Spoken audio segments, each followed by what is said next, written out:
Selamat pagi semua. Mungkin pagi ni saya nak share satu experience. Pagi tadi saya pergilah air. Saya pergi jogging jalan kaki 3 round tadi.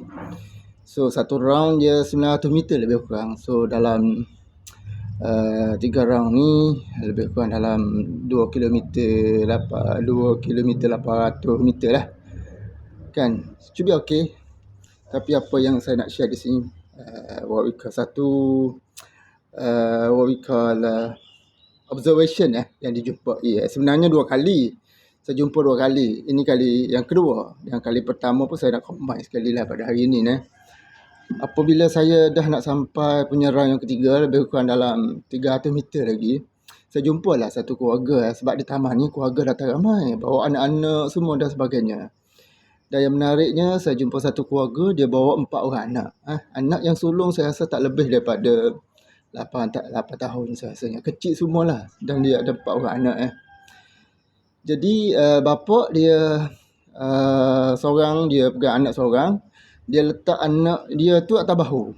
Atas bahu. Dan dia berjalan, jogging lah. Maknya 3 orang. Pertama, dia letak dalam troli. Yang kedua pula dia letak di pinggang. Yang ketiga pula dia tolak troli dengan punya tangan kanan, tangan kiri dia pegang anak yang seorang lagi. Jadi 4 orang. Saya rasa satu pengorbanan besar lah. Ini orang Melayu lah. Dan sebelum pada ni saya jumpa dekat dengan nak keluar kereta api, nak keluar kereta subway ataupun metro. Bukan di Malaysia, di luar negara. Saya tak ingat di mana. Mungkin di Korea ke, tak ingat dah. Tapi yang menariknya dia ada 3 orang anak. 3 orang anak. Anak dia kecil semua. Kan? Mak Saleh. Anak dia kecil, dia ada 3 orang anak, dia berseorangan, tidak ada suami dia kat situ. Macam mana dia nak handle anak kecil? Bukan senang naik kereta api. So di sana dia kalau kereta api, dia boleh letak anak dalam troli, and then dia ada parking dia dalam kereta api, dalam punya metro atau subway. Dia letak anak seorang tu dalam punya metro. Dalam punya troli. Kata tolak lah kita kata. Dan yang kedua pula, apabila dia nak keluar punya train tu, dia letak di bahu. Perempuan Kalau orang Indonesia dia ikat dengan sekain. Dan yang ketiga pula tu dia pegang dengan tangan kiri. Jadi apabila keluar daripada kereta api, dia tolak punya pegang anak sebelah kanan ni, letak atas punya bahu, dia tolak troli tangan kanan, mana tangan kiri tu dia pegang anak yang ketiga tu. Anak kecil semua. Kalau lepas memang pergi macam-macam, susah nak kontrol. Dia pun tidak minta bantuan daripada orang lain. Sebab di sana dia macam orang Cina ke, dia tak boleh minta bantuan daripada orang lain. Takut jadi benda lain pula. Saya cuba nak bantu. Tapi nampak macam kalau bantu aku salah pula. And then yang problemnya dia nak keluar daripada stesen kereta api tu, dia kena scan dengan kad. So macam mana dia nak scan dengan kad? Anak 3 orang dah pegang tangan ni. Tangan kanan satu tolak troli, tangan anak yang kedua pula letak atas pinggang, anak yang tangan yang sebelah kiri pegang anak yang ketiga. Lastly saya nampak dia letak kad dekat mulut. Dia scan dengan mulut. Dia scan dengan mulut dia untuk keluar kan. Sebab dia kena scan, barulah palang tu buka. Dia boleh keluar. Tolak anak dia yang keluar kiri tu keluar dan sebagainya. Semua keluar dan selamat lah. Saya cuba bantu dia. Tapi dia kata tak boleh bantu sangat. Dia bukan budaya dia macam tu.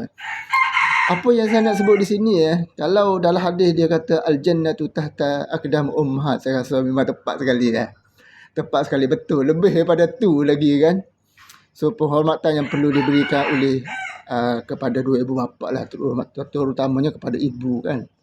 Tetapi malangnya masyarakat sekarang ni, dia apabila dah besar ni jadi macam burung macam dah burung. Apabila dia boleh terbang, pergi rata-rata nak balik tu rumah dia susah sekali. Kalau orang Melayu dia kata macam ulat dalam punya buah. Apabila dah keluar daripada buah lah, lupa daripada buah kan. Pada buah tu lah tempatnya cari rezeki, makan sana sini kan, tidur dalam buah. Tapi apabila dia keluar daripada buah, dia pergi rata-rata tempat. Kalau dia tak mati, dia tak balik lah, tak jumpa dengan buah tu kan.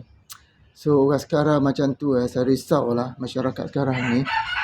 itu okey lagi. Kalau dia silently declare your family member ni sebagai enemy apabila keluarga dua ibu bapa tanya sedikit saja, oh very very very sensitive. Tanya kata, oi bangun semayang, oh very very sensitive.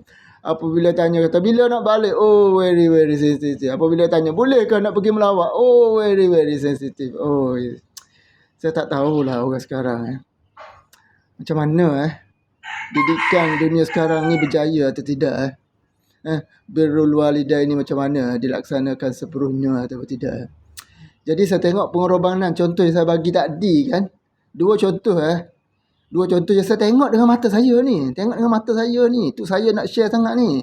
Apabila saya tengok kali yang kedua tu, saya terus balik ke rumah nak share terus lah kepada punya masyarakat ni, biar jadi satu pengajaran. So